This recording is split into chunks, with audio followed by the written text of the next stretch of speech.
स्वागत है प्रसारण न्यूज नेटवर्क में। नजर डालते हैं मध्य प्रदेश की खबरों की ओर। अब समाचार विस्तार से।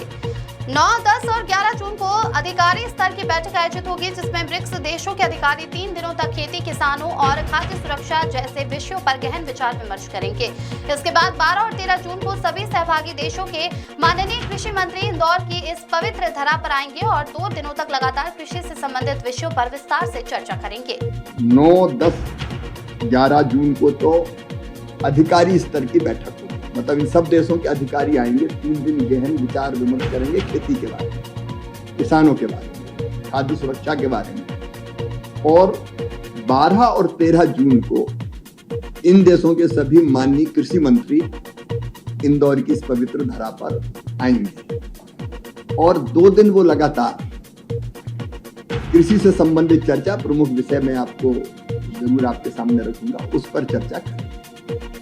आज जो बैठक, तैयारी बैठक इसलिए की है कि एक अत्यंत महत्वपूर्ण बैठक है।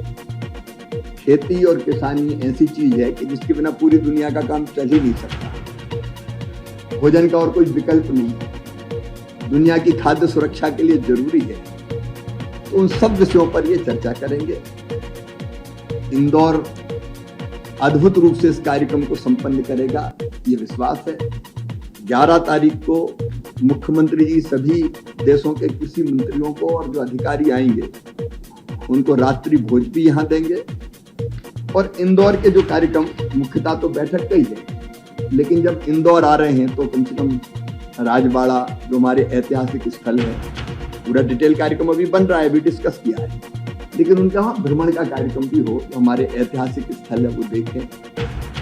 फिर एक हमारा ग्रामीण हाट है, तो वहाँ कोशिश ये होगी कि कृषि जो मध्य प्रदेश की है, भारत की, उस कृषि के दर्शन भी करें और मालवा और मध्य प्रदेश की परंपराओं से परिचित हो। इसके लिए प्रदर्शनी वगैरह भी लगने वाली है, उसके बारे में भी चर्चा हुई है।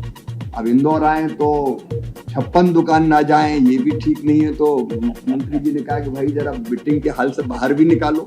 तो 56 दुकान जैसे स्थान पर भ्रमण करके कुछ हमारे परंपरागत स्वाद का भी वो आनंद उठाएं, ये कोशिश भी होगी। और एक दिन उनको शाम को यहाँ से अभी प्रस्तावित है, तो इंदौर के बाहर भी मांडव का नाम भी आया है, उज्जैन का भी अभी तय करेंगे। तो वहां भी जाके वो ऐतिहासिक स्थल भी देखेंगे और रात्रि भोज का कार्यक्रम भी